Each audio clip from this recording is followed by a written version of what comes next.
আজ থেকে তুমি যে ছবিওয়ালা মোবাইল আছে না, তোমার কি মোবাইলের নাম ওটার নাম কি? আচ্ছা যাই হোক, যে মোবাইলই হোক, যেটা বড় যাতে ছবি আসে, ওই মোবাইল তোমার যদি সত্যি দিন ধর্মের জন্য ব্যবহার না হয়, তাহলে ওতে পেশাব করে দাও, ওটা আর কোনোদিন হাতে নিও না। ওটা তোমাকে ধ্বংস করেছে, তোমার বংশকে ধ্বংস করেছে, তোমার জাতিকে ধ্বংস করেছে, তোমার বিদ্যা ধ্বংস করেছে, তোমাকে কবর দিয়েছে। এটা তুমি ব্যবহার করিও না। আর তোমাকে আর একটা বলেছি, আজ থেকে তুমি ওই মেয়ের সাথে আর কোনোদিন কথা বলিও না, জান্নাত হবে ইনশাআল্লাহ। এটা আমি বলিনি, এ কথা আল্লাহ বলেছেন। আল্লাহ বলছেন অনাহা নাফসা আনিল হাওয়া ফাইনাল জান্নাতে হেল মা।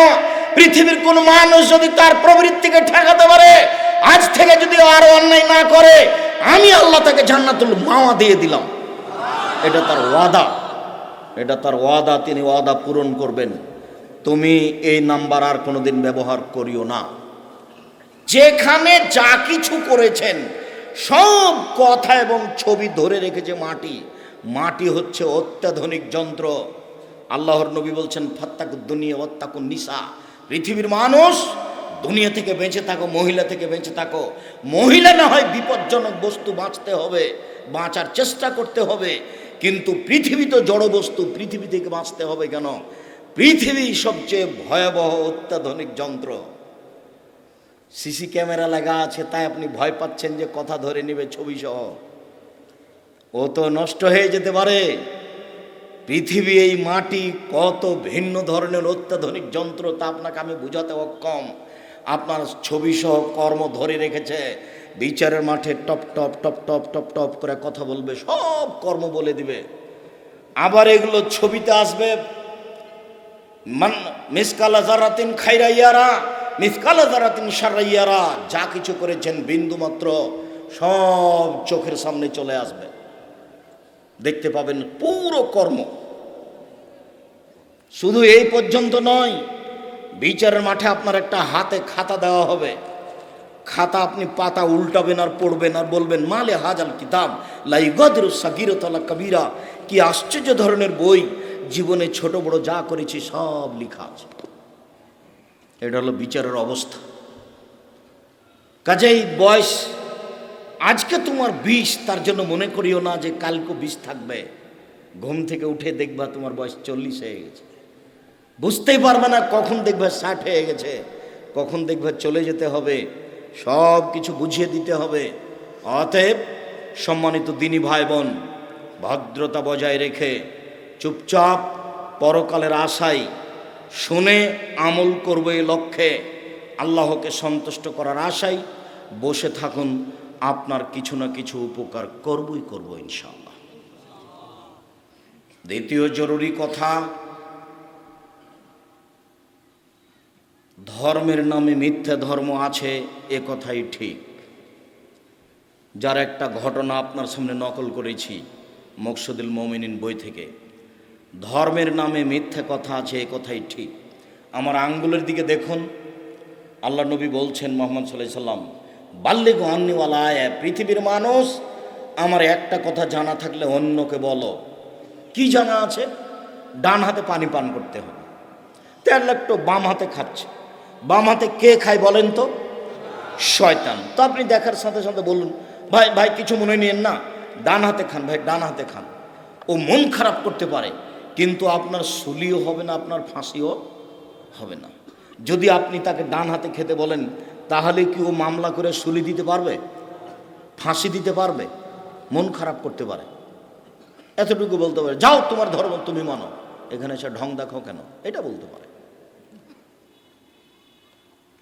কেননা এটা বাঙালির স্বভাব। সৌদি স্বভাব হলে একটু বলতো না, চুপ থেকে যেত, মানবে না হয় মানবে না। খুচরা কথা তারা বলে না, বলা প্রয়োজন মনে করে না। খুচরা কথা বলা আমাদের স্বভাব। আর একজনের পিছনে লেগে থাকা আমাদের স্বভাব। আর একজনের পিছনে লেগে থাকা দলীয় স্বভাব। আর একজনের পিছনে লেগে থাকা দোকানপাটে বসে থাকা স্বভাব। দোকানে দুইজন বসেছিল, আপনি ওরা দুইজন একজন আর একজনের বদনাম করছে, তা আপনি গিয়ে বলছেন হ্যাঁ ঠিকই বলেছিস, আসলেই খারাপ। এখন আপনি তাহাজ্জুদ পড়ে যান, জান্নাতে যান দেখি। সব তাহাজ্জুদ যদি এখানে লাগাই যায় তাহলে কি হবে?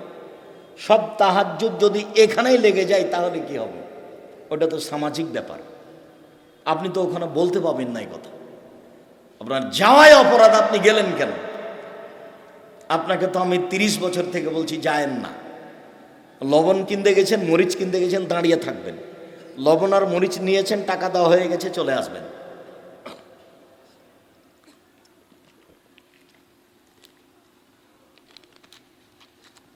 আমার একটি কথা জানা থাকলে অন্যকে বলো। 2, ও হাদেসন বানি ইসরাইল হারাজ, বানি ইসরায়েলের কাহিনী বলো, কোনো দোষ নেই। বানি ইসরায়েলের কাহিনী সত্য বলতে হবে, মিথ্যে নয়।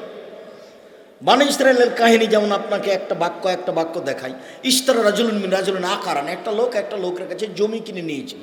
ফওয়াজাদা ফি আকারিহাল জাররা, জমি কিনে নিয়ে যখন জমি চাষ শুরু করেছে তাতে একটা স্বর্ণের পাতিল পেয়েছে। তখন স্বর্ণের পাতিলটা জমি বিক্রেতার কাছে নিয়ে গেছে।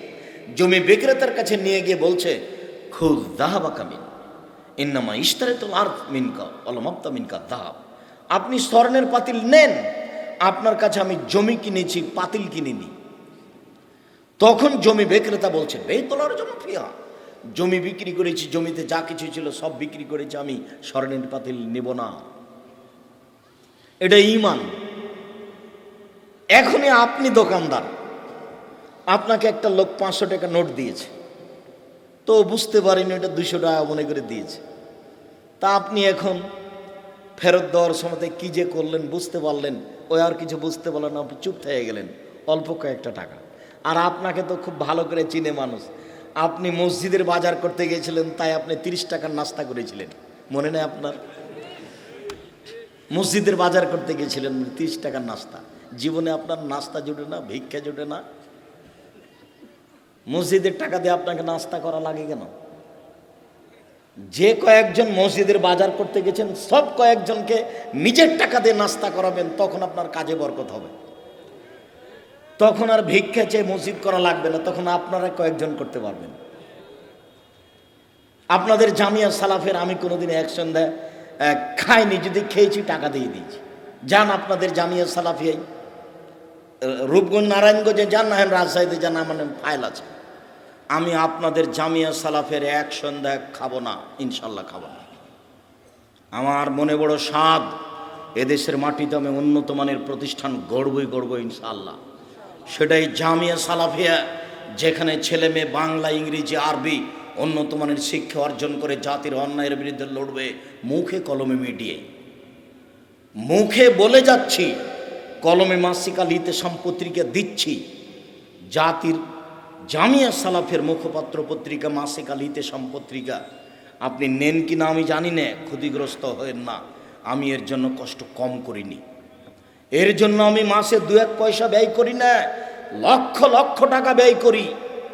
জাতির মনে করি সবচেয়ে উন্নত মানের পত্রিকা, 50টা প্রশ্নের উত্তর আছে, মাসিকা লিতে সম্পত্রিকা আমি কলমে জাতির খিদমত করার চেষ্টা করছি।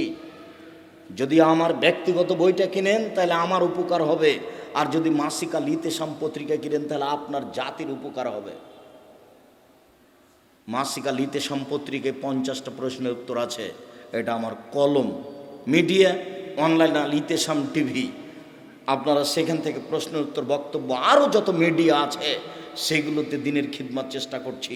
আমি মানুষ হিসাবে জাতিকে ফাঁকি দিচ্ছি এটা মনে করি না। আমি জাতিকে সার্বিকভাবে যেভাবে সম্ভব সেইভাবে দিনই সেবা দিয়ে যাচ্ছি বলে আমার মনে বলছে। দিনই সেবার সবচেয়ে বড় মাধ্যম জামিয়া সালাফিয়া। আমার মনে বড় স্বাদ, এই স্বাদ মেটাতে গিয়ে আপনাদের জামিয়া সালাফিয়ার এক সন্ধ্যা খাবো এটা আমি প্রয়োজন মনে করিনি। এক সন্ধ্যা খেলে আমি তার টাকা দিয়ে দিয়েছি, আমার নামে ফাইল আছে। জামিয়া সালাফিয়া আমার প্রতিষ্ঠানে আপনাদের, এর যদি কাউকে দিতে হবে না তাকেই জবাব দিতে হবে। সম্মানিত দিনী ভাই বোন, এখানে আমি আরেকটা কথা বলেছি যে আপনাকে দোয়া করতে বলেছি, জামিয়া সালাফিয়া আল্লাহ তুমি কবুল করো, এটা বলেছি। টাকা দেওয়ার কথা আমি বলিনি। জামালপুরের লোক টাকা দিলেও জামিয়া সালাফিয়া করবে, না দিলেও গড়বে ইনশাল্লাহ। তাকে ধরে রাখার ক্ষমতা মানুষের হাতে নেই। অতএব টাকা আমি দিলেও হবে, না দিলেও হবে, কিন্তু আমার একটা কথা মনে বলে যে আপনার 10টা টাকা ছাড়া জামিয়া সালাফে গড়ে যাক, এটা আমি চাই না। কেন? পতিতালয়ের মহিলা যদি কুকুরকে পানি পান করে জান্নাত পেতে পারে, তাহলে জামিয়া সালাফে 10 টাকা দেওয়া থাকলে আমি জান্নাত পাবো ইনশাআল্লাহ। এই আশায় আপনাকে আমি জামিয়া সালাফেকে মূল্যায়ন করতে বলি। সম্মানিত দিনী ভাই বোন, অমান কাযাবা আলাইয়া মুতাআম্মিদান ফালিয়াতাবা মাকাদাহু মিনান নার। কেউ যদি কোনো কথা আমার নামে বলে, সেই কথা যদি আমার না হয়, তাহলে তার থাকার জায়গা জাহান্নাম। হুজুর যত বড়ই হোক, পাগড়ি যত বড়ই হোক, লাঠি যত বড়ই হোক, পরহেজগার যত বড় হোক না কেন, ফাজাইল আমল বইয়ে লেখা আছে যে আদম আলাইহিস সালাম ভারত থেকে হজ করতে গেছেন 60,000 বার। 60,000 বার যদি হজ করতে গিয়ে থাকেন, কথা যদি সত্য হয় তাহলে ভালো, যদি সত্য না হয়, যিনি লিখেছেন, যিনি প্রচার করছেন, তার ফলাফল জাহান্নাম। এ কথা আমি বলিনি, এ কথা মুহাম্মদ সাল্লাল্লাহু আলাইহি ওয়াসাল্লাম বলেছেন। আমার কিছু করার নেই, আমি অনুবাদক মাত্র। আম গাছে জাম ধরতে পারে, ধরে না। অমাবস্যা রাতে চাঁদ উঠতে পারে, উঠে না। সুয়ের ছিদ্রতে লাঙ্গলের ফাল ঢুকতে পারে, ঢোকে না। সুয়ের ছিদ্রতে লাঙ্গলের ফাল ঢুকে যেতে পারে, আম গাছে জাম ধরে যেতে পারে, অমাবস্যার রাতে চাঁদ উঠে যেতে পারে, এগুলো ঘটে যেতে পারে। আমি যে কথা বলছি এতে সন্দেহ আছে বলে কিয়ামত পর্যন্ত চেষ্টা করলে সরিষা ঢোকানো যাবে না। যা বলছি তাই থাকবে, তার নাম বুখারী মুসলিম। শুনুন, তিনি বলেছেন, পৃথিবীর মানুষ, আমার একটা কথা জানা থাকলে অন্যকে বলো। 2, বানি ইসরায়েলের কাহিনী বলো। 3, কেউ যদি কোনো কথা আমার নামে বলে, সেই কথা যদি আমার না হয়, তাহলে তার থাকার জায়গা জাহান্নাম। আমি যে আপনার সামনে বক্তব্য দিলাম, যেটা বললাম রাসূলের নাম দিয়ে, সেটা যদি রাসূলের না হয়, তাহলে আমি যত বড়ই পরহেজগার হই না কেন, বিচারের মাঠে জান্নাতে যাওয়ার কোনো পথ নেই। হাদিস বুখারী মুসলিম। ধর্মের কথা মুখ দিয়ে বের করলে খুব সাবধানে বের করতে হবে। না বলা ভালো, না বলা অনেক ভালো। আল্লাহ রাসূল এ কথাও বলছেন, কেউ যদি তদন্ত না করে বলে, সেও মিথ্যুক। সে তদন্ত করলো না কেন? কথা বলেছে ঠিকই হয়েছে, কিন্তু তদন্ত করেনি, তখন সে মিথ্যুক। ধর্মের কথা এমনি বলা যায় না।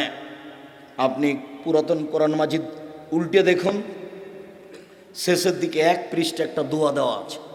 30 বছর থেকে বলছে এটা মানুষের বানানো দোয়া। কই কেউ কেন বলে না? জি না, আপনি ভুল বলেছেন, এটা রাসূলেরই বলা দোয়া। কেউ বলে না তো। 30 বছর থেকে বলছি, জামালপুরে বলছি প্রায় 30 বছর থেকে। 90 সালে জামালপুরে এসেছি, তাহলে কতদিন হচ্ছে ভাইজান? 31 বছর হচ্ছে। 31 বছর হচ্ছে, 32 বছর চলছে। জামালপুরে এসেছি, চিনাডলি নাম শোনেননি আপনারা? চিনাডলিতে এসেছি 90 সালে। তো এই কথা তো আমি 32 বছর থেকে বলছি। কেউ কেন বলে না? আপনি ভুল বলেছেন। কোরআন মাজিদের শেষে 1 পৃষ্ঠা দোয়া দেওয়া আছে, সেই দোয়াটা নবীর দোয়া। কেউ বলে না কেন? ধর্মের নামে মিথ্যে কথা আছে, কথাই ঠিক, সাবধান। হুজুরও বিপদে পড়বে, এই কথা ঠিক, এটাও সাবধান। আল্লাহ নবী বলছেন, জিবরাইল আমাকে উপর দিকে নিয়ে যাচ্ছেন, যেতে যেতে দেখি অনেক মানুষ টুকরা সাফামে বাকার যাবেন না, যাদের জিহ্বা আর ঠোঁটকে আগুনের কেঁচি দিয়ে কেটে দেওয়া হচ্ছে। আরে এই কি কথা, অবাক কথা! মানুষের জিহ্বা ঠোঁটকে না আগুনের কেঁচি দিয়ে কেটে দেওয়া হচ্ছে, কি ব্যাপার? কাঁচি দিয়ে কেন তাদের জিহ্বা কেটে দেওয়া হচ্ছে? জিবরাইল, মান হাওলা, এরা কারা? তখন জিবরাইল আলাইহিস সালাম বলছেন, হাওলাই খুতবাউ মিন উম্মতিক, এরা হচ্ছে আপনার উম্মতের বক্তা, যারা বক্তৃতা করে বেড়াতো। নেন দেখি এবার ফায়সালা আমার না ফায়সালা মুহাম্মদ সাল্লাল্লাহু আলাইহি ওয়াসাল্লামের? মুহাম্মদ সাল্লাল্লাহু আলাইহি ওয়াসাল্লামের। হুজুর কত বড় বিপদে হুজুর নিজেই জানে না। হুজুর মুখ ফাটিয়ে বুক ফাটিয়ে একবারে থুথির জোরে বক্তব্য দিচ্ছে জাতির সামনে। সত্য মিথ্যা তার বিবেচনা নাই। হুজুর জাহান্নামে চলেই গেছে, হুজুর বুঝতে পারেননি। রাসূল সাল্লাল্লাহু আলাইহি সাল্লাম বলছেন, মাওলানা সাহেব যখন জাহান্নামে চলে যাবেন, তখন ভুঁড়িটা বের হয়ে ঝুলবে। মাওলানা সাহেব তার ভুঁড়ি নিয়ে ঘুরতে থাকবে। গরুর পায়ে ধান মারার সময় গরু যেমন ঘুরে। আপনারা গরু ঘোরা দেখেছেন ধানের উপরে? আমরা তো চাঁপাইনবাবগঞ্জের পল্লী গ্রামের মানুষ, আমার আব্বাকে দেখেছি, আমিও নিজে করেছি। গরুর উপরে, আমার ধানের উপরে আমরা গরু ঘুরিয়েছি, গরুর পায়ে ধান মারার জন্য। আল্লাহ রাসূল বলছেন, মাওলানা সাহেব এভাবে ঘুরবে, তখন জাহান্নামীরা জমা হবে। মালাক, কি ব্যাপার হুজুর? তামরন মিলে মরতন হানিল মুনকার, আপনি তো আমাদের ভালো বলতেন, মন্দ নিষেধ করতেন, হুজুর আপনি কেন এখানে? তখন হুজুর বলবে, কি করি, আমরুকুম বিল মারুফ ওয়া আতিহি, আমি ভালো বলেছি, ভালো করিনি যে। দেখেন আপনি তার পরিবারের অবস্থা দেখেন, আপনাদের গ্রামেরটাই দেখেন। সুন্দর জর্দা খায় হুজুর, সুন্দর বাড়িতে পর্দা নেই, আর এমন সাতক্ষীরে ফাটায় না বক্তব্য দিল। আমি বলিনি এই কথা, মোহাম্মদ সাল্লাল্লাহু আলাইহি সাল্লাম বলছেন যে হুজুরের অবস্থায় আল্লাহ নবী যাচ্ছেন উপরে, স্বপ্নে দেখছেন একটা লোক চিত হয়ে আছে, আর একটা লোকের হাতে বিশাল পাথর তার মাথার উপরে মারছে। ফাজারা যাও ফাজারা বাহু ফাতাদা দালা যারো ফান্দালা গেলাইলে যাও, যতবার মারছে পাথরে মাথাটাতে পাথর লেগে মাথা ভেঙে চৌচির হয়ে যাচ্ছে, পাথর ছিটকে দূরে চলে যাচ্ছে। আবার নিয়ে আসছে, নিয়ে এসে দেখে মাথা ঠিক হয়ে গেছে, আবার মারছে, আবার চলে যাচ্ছে। আল্লাহ নবী জিজ্ঞাসা করলেন এ কি কথা, একে? তখন জিবরাইল আলাইহিস সালাম বলছেন ইনি হচ্ছেন মাওলানা মানুষ, আমল করতো না। হাদিস সব বুখারী মুসলিম, এদেশে একটা বই পাওয়া যায়, বইয়ের নাম বক্তা শ্রোতার পরিচয়। নাম শুনেননি কোনোদিন? বইয়ের নাম কি? বক্তা শ্রোতার পরিচয়। মনে করিয়েন না যে আব্দুর রাজ্জাক সাহেবকে ফাঁকি দিলাম না কিনে, আপনি মনে করেন যে কিনিনি তো আমাকে ফাঁকি দিয়েছে, এটা মনে করিয়েন, আমাকে ফাঁকি দিয়েছে এটা মনে করিয়েন না। আমি আপনার জন্য এগুলো পেশ করেছিলাম। কেন জাতি আপনার সামনে মিথ্যা বক্তব্য দিয়ে চলে যাবে? কোন সাহসে চলে যায়? আপনাকে ধরার জন্য সেটা করা হয়েছে। দেশে একটা বই পাওয়া যায়, তাফসির কি মিথ্যে হতে পারে, মানে ওই বইয়ে একটাও সত্য তাফসির নাই, সবই মিথ্যে। বরিশাল থেকে আপনার কাছে তাফসির করতে এসেছে, দেখবেন যে ওই মিথ্যাটাই করছে। বইয়ের নাম কি বলেন তো? তাফসির কি মিথ্যে হতে পারে? ওই বইয়ে যা তাফসির আছে সবই মিথ্যে, অথচ নামটা হচ্ছে তাফসির কি মিথ্যা হতে পারে? মনে হচ্ছে যে মিথ্যা হবে না, অথচ তাফসির এত পরিমাণে মিথ্যে আছে যে আপনি হিসাব করতে পারবেন না। কোরআন মাজিদের গায়ে যদি মিথ্যা দোয়া লেখা থাকে আমার চোখের সামনে, তাহলে মিথ্যা তাফসির লেখা থাকবে আর একজনের কলমে। কোরআন মাজিদের শেষে বড় দোয়া দুটো আছে, দুটাই মিথ্যে। তাহলে আমার চোখের সামনে যদি কোরআন মাজিদের গায়ে মিথ্যা দোয়া থাকতে পারে, তাহলে আর একজনের কলমে মিথ্যা তাফসিরও থাকতে পারে। এটা স্বাভাবিক বিবেচনা আপনাকে করতে হবে। 30 বছর আগে বলেছি মাছ দিয়ে ভাত খেলে কাঁটা ফেলে খান, কাঁটা সহ খান না। বক্তব্য শুনতে হবে কাঁটা সহই না কাঁটা ছাড়া? কাঁটা ছাড়া। জেনে শুনে আলেমকে দাওয়াত দিতে হবে, যিনি কথা বলতে পারেন, বুঝতে পারেন, ভালো মন্দ বিবেচনা করতে পারেন, পরহেজগারিতা আছে। 5 জনকে জিজ্ঞাসা করে আব্দুর রাজ্জাক সাহেবকে দাওয়াত দেওয়ার পূর্বে তার বাড়িতে যেতে হবে, মানুষজনকে জিজ্ঞাসা করতে হবে, তার প্রতিবেশীকে জিজ্ঞাসা করতে হবে, তার কিছু আমল আখলাক দেখতে হবে, তারপরে দাওয়াত দিতে হবে যে ভাইজান আপনার মুখে কিছু কোরআন হাদিস শুনতে চাচ্ছিলাম। সম্মানিত দিনী ভাই বোন, মহান আল্লাহ বলেন ফাকিমুস সালাত ওয়া আতুজ যাকাত, পৃথিবীর মানুষ তোমরা সালাত আদায় করো, যাকাত প্রদান করো, ওয়া তাসিমু বিল্লাহ, তোমরা আল্লাহকে শক্তভাবে আঁকড়ে ধরো, সুন্দরভাবে ধরো। হুয়া মাওলাকুম, তিনি তোমাদের অভিভাবক। ফা নেমাল মাওলা নেমান নাসির, তিনি হচ্ছেন উত্তম অভিভাবক, তিনি হচ্ছেন উত্তম সহযোগী। আল্লাহকেই সাহায্যকারী হিসাবে ধরতে হবে। সম্মানিত দিনী ভাই বোন, আমি আপনাকে এখানে জরুরি কয়েকটা কথা বলি। তার প্রথম কথাটা বলছি, রাতে উঠে ইবাদত করা অতীতের নবী রাসূল পরহেজগার মানুষের কাজ। কি বললাম বলেন তো? রাতে উঠে ইবাদত করা কাদের কাজ? অতীতের নবী রাসূল এবং পরহেজগার মানুষের কাজ। প্রমাণ, উমামা বাহিলি রাদিয়াল্লাহু তাআলা আনহু বলেন, রাসূল সাল্লাল্লাহু আলাইহি সাল্লাম বলেছেন, পৃথিবীর মানুষ, আলাইকুম বিকিয়ামিল লাইলে, তোমরা রাতে ইবাদত করতে উঠো। ফাইন্নাহু দাবুস সালিহিনা মান কানা কাবলাকুম, এটা হচ্ছে পরহেজগার মানুষের নীতি যারা তোমাদের পূর্বে ছিল। এটা হচ্ছে পরহেজগার মানুষের নীতি যারা তোমাদের পূর্বে ছিল। উপস্থিত বৈঠকের দিনই মুসলিম বোন, আপনাকে বলছি শোনেন, এইদিকে শোনেন। এই মেয়ে, কথা বলছো কেন? তোমাকে তো আমি শুনতে বলছি। উপস্থিত বৈঠকের মুসলিম বোন, আপনি একটু শোনেন। মাগরিবের ফরজ সালাতের পরে 6 রাকাত সালাতুল বিন নামাজ পড়লে 12 বছর ইবাদতের নেকি হবে। হাদিসটি জাল।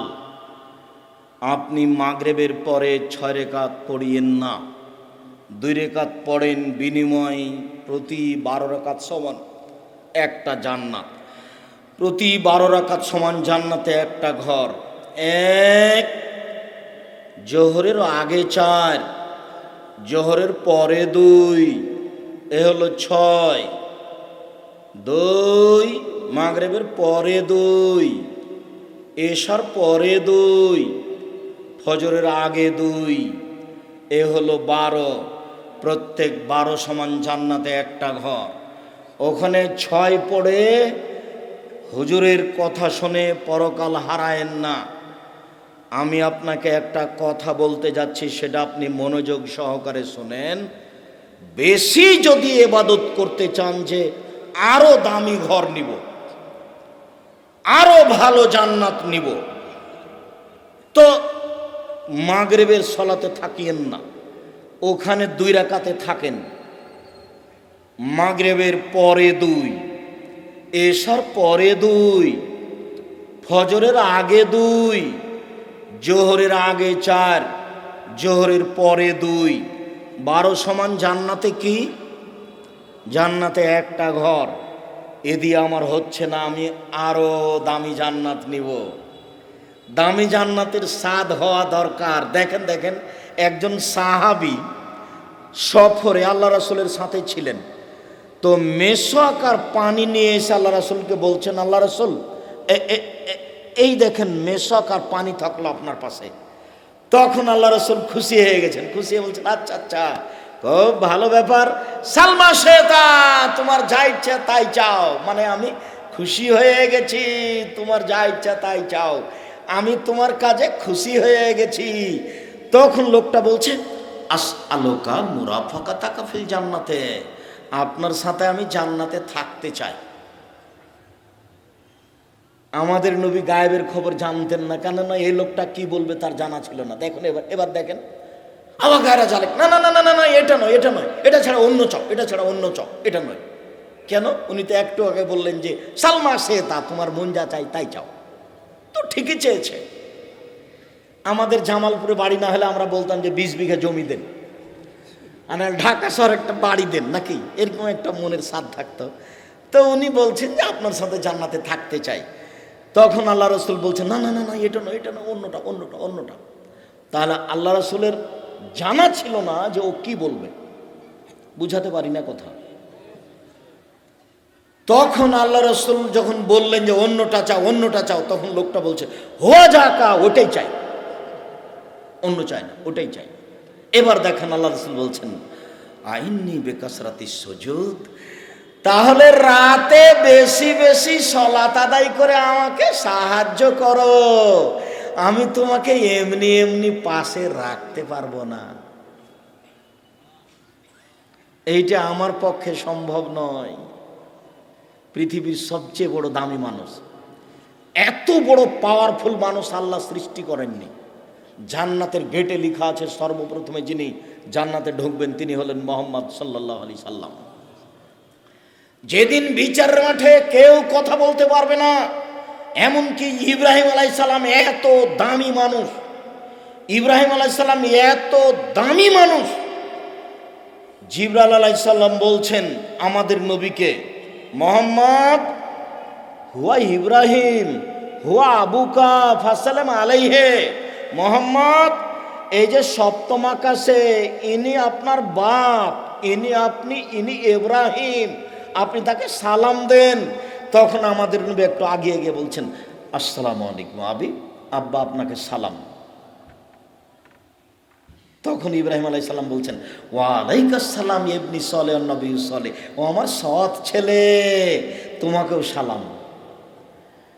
তাহলে ইব্রাহিম আলাইহিস সালামকে উনি বলছেন আব্বা, আর ইব্রাহিম আলাইহিস সালাম বলছেন তুমি আমার ছেলে, তোমাকেও সালাম। তাহলে দেখেন তো এখানে ইব্রাহিম আলাইহিস সালামের কত সম্মান। আবার আল্লাহ বলছেন ইব্রাহিম হচ্ছে আমার খালিল বন্ধু। এরপরেও ইব্রাহিম আলাইহিস সালাম বিচারের মাঠে আমাদের সামনে বলবেন কাদ গাযিবা আলাই রাব্বি মা গাযিবা মিন ক্বাবলা লাবা, আমার প্রতিপালক আমার উপরে রাগ করেছেন, এইরকম রাগ পূর্বে কোনোদিন করেননি, ভবিষ্যতেও কোনোদিন করবেন না। নাফসি নাফসি, আমার যে কি হয় তা আমি নিজেই বুঝি না, আমি তোমাদের কোনো উপকার করতে পারবো না।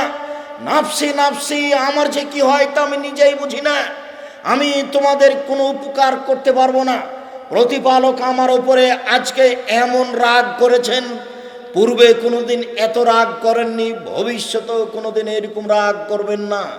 এটা হলো ইব্রাহিম আলাইহিস সালামের অবস্থা। এইবার মুহাম্মদ সাল্লাল্লাহু আলাইহি সাল্লামের কাছে মুহাম্মদ সাল্লাল্লাহু আলাইহি সাল্লাম সিজদায় পড়ে গেলেন।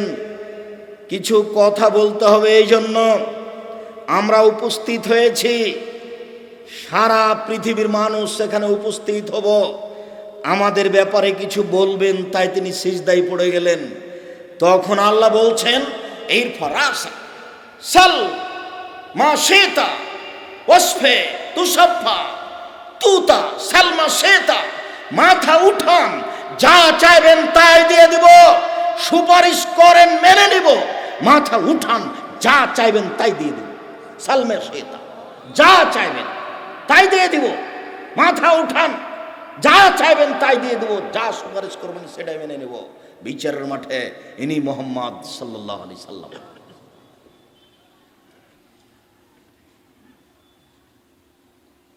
ইনি একজন মানুষকে সাথে নিয়ে যেতে পারবেন না, বুঝাতে পারি না মনে হয় আপনাকে।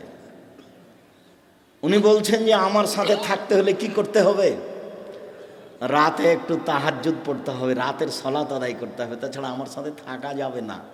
মাগরিবের 6 রাকাত পড়লে পরকাল হারাবে, ওটা বিদআত। আপনি যদি বেশি কিছু করতে চান তাহলে চুপ থাকেন একটু পরে। এবার চলেন, রাতে উঠার আশায় কিছু বলতে হবে। রাতের ব্যাপারে আয়েশা রাদিয়াল্লাহু তাআলা আনহা বলেন কানান নবী সাল্লাল্লাহু আলাইহি সাল্লাম ইসাল্লি মা বাইনা ইয়াফরুকা মিন সালাতিল ইশা ইলাল ফজর 11 রাকাত। আল্লাহর নবী এশার সালাতের পর থেকে নিয়ে ফজরের সালাত পর্যন্ত সময়ে 11 রাকাত সালাত আদায় করতেন। ইসাল্লিমু মিন কুল্লি রাকাতাইনে, প্রত্যেক 2 রাকাত পড়ে সালাম ফিরতেন। ওয়াইউতুরু বিওয়াহিদা, তবে শেষ রাতে 1 রাকাত বিতর পড়তেন। আয়েশা রাদিয়াল্লাহু তাআলা আনহা বলেন কানান নবী সাল্লাল্লাহু আলাইহি সাল্লাম ইসাল্লি বিল লাইলে আও মিনাল লাইলে 13 রাকাত। আল্লাহর নবী রাতে 13 রাকাত সালাত আদায় করতেন। ওয়াইউতিরু বিখামসিন মিন জালিকা, এই 13-র 5 রাকাত ছিল বিতর। লা ইয়াজলিসু ফি শাইইন ইল্লা ফি আখিরিহা, এক টানা 5 রাকাত বিতর পড়তেন। সম্মানিত দিনী ভাই বোন, 1 রাকাত বিতর, 3 রাকাত বিতর, 5 রাকাত বিতর, বাকি হলো 8 রাকাত তাহাজ্জুদ। যদি 11 রাকাত সালাত থাকে তাহলে 3 রাকাত বিতর, 8 রাকাত তাহাজ্জুদ। যদি 13 রাকাত সালাত থাকে তাহলে 5 রাকাত বিতর, 8 রাকাত তাহাজ্জুদ। যদি 9 রাকাত সালাত থাকে তাহলে 8 রাকাত তাহাজ্জুদ, 1 রাকাত বিতর। যদি 7 রাকাত সালাত থাকে তাহলে 6 রাকাত তাহাজ্জুদ, 1 রাকাত বিতর। সর্বনিম্ন এই, তবে সর্বনিম্ন 4ও পড়া যায়, সর্বনিম্ন 2ও পড়া যায়।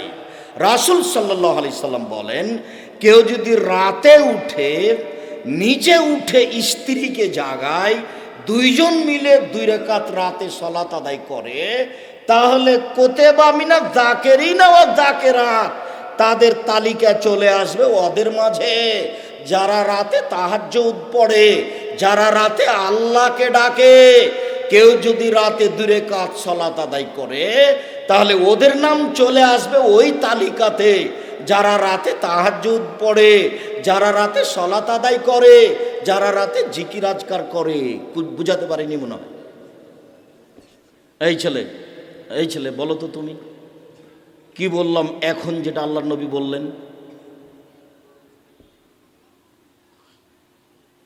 এই ছেলে তুমি বলো, তুমি বলো।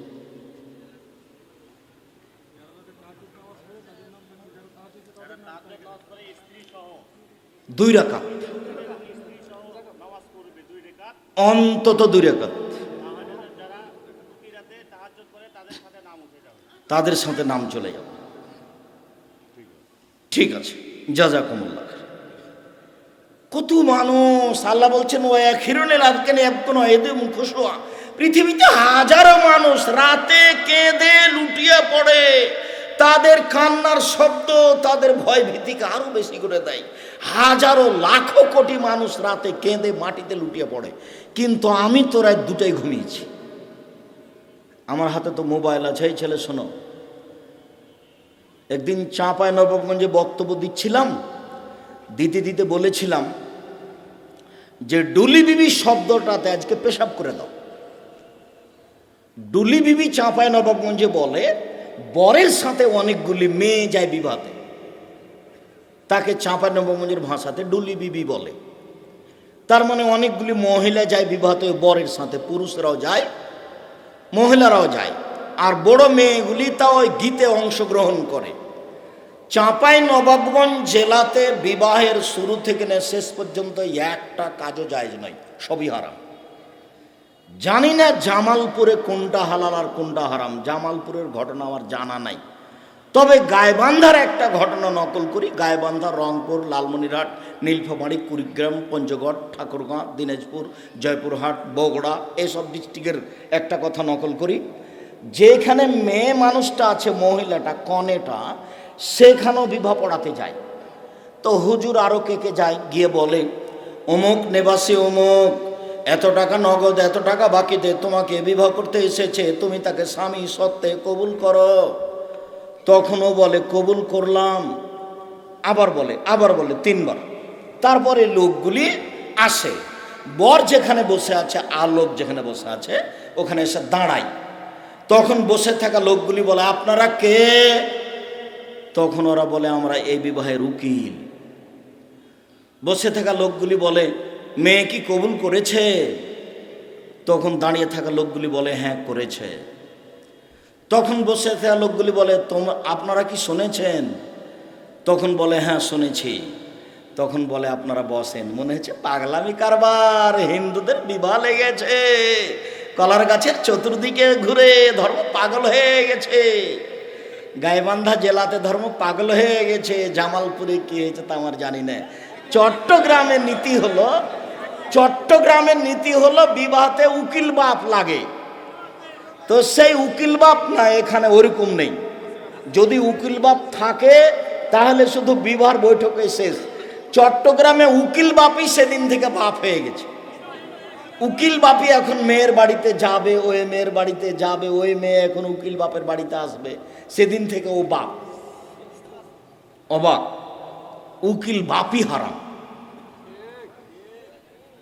উকিল বাপই হারাম। উকিল বাপ যদি সেখানে তৈরি করা হয় তাহলে শরীয়তের ন্যাক্কারজনক নোংরা জঘন্য কাজের মধ্যে এটা একটা কাজ। জামালপুর জেলা থেকে বা গাইবান্ধা জেলা থেকে আমাকে বলেছিল আব্দুর রাজাক সাহেব অত শক্ত করে বলেছেন কেন? কি বলেছি? আপনি বলেছেন কাজী সাহেবের খাতার পাতা দিয়ে টয়লেট পেপার হিসেবে ব্যবহার করতে হবে। কেন? 4 জন সাক্ষীর কথা লেখা আছে সেই জন্য। আমি বলেছি ঠিক বলেছি। জেনা প্রমাণ করতে 4 জন সাক্ষী লাগে পৃথিবীতে। কি প্রমাণ করতে 4 জন সাক্ষী লাগে? জেনা। তো এটা বিবাহের বৈঠক নিয়ে এসেছি না জেনার বৈঠক নিয়ে এসেছি? বিবাহের। তো ওখানে আল্লাহ রসুল বলেছেন 2 জন সাক্ষী। এই খাতা তুলে দিতে হবে কাজী সাহেব, নইলে আপনি কেটে রাখেন। মেয়ের পক্ষ থেকে 2 জন, ছেলের পক্ষ থেকে 2 জন, দ্বন্দ্ব সেখানে লাগিয়ে দিয়েছি। এটা মিথ্যে কথা। একটা বিবাহ বৈধ হইতে মাত্র 2 জন সাক্ষী লাগে, ছেলের পক্ষ থেকে আর মেয়ের পক্ষ থেকে, যাই হোক না কেন, এক বাপ লাগবে আর 2 জন সাক্ষী লাগবে। তো ওখানে 4 জন সাক্ষীর জায়গা কেন? আপনি জোর করে রাগ করলে হবে? আমি আব্দুর রাজ্জাক বিন ইউসুফ, আমি ভুলের ঊর্ধ্বে, আমি মানুষ, তবে কথা ফেরত নেওয়া কঠিন আছে। আমাকে এই কথা ফেরত নেওয়া হবে না। আপনি পরিবর্তন হন, তওবা করেন, সরকারকে বলে খাতা পরিবর্তন করেন। কয়জন সাক্ষীর জায়গা লাগবে? 2 জন। কে বলেছেন? মুহাম্মদ সাল্লাল্লাহু আলাইহি সাল্লাম বলেছেন। তিনি বলেছেন লা নিকাহা ইল্লা বিশাহিদাইনে, 2 জন সাক্ষী ছাড়া বিবাহ চলে না।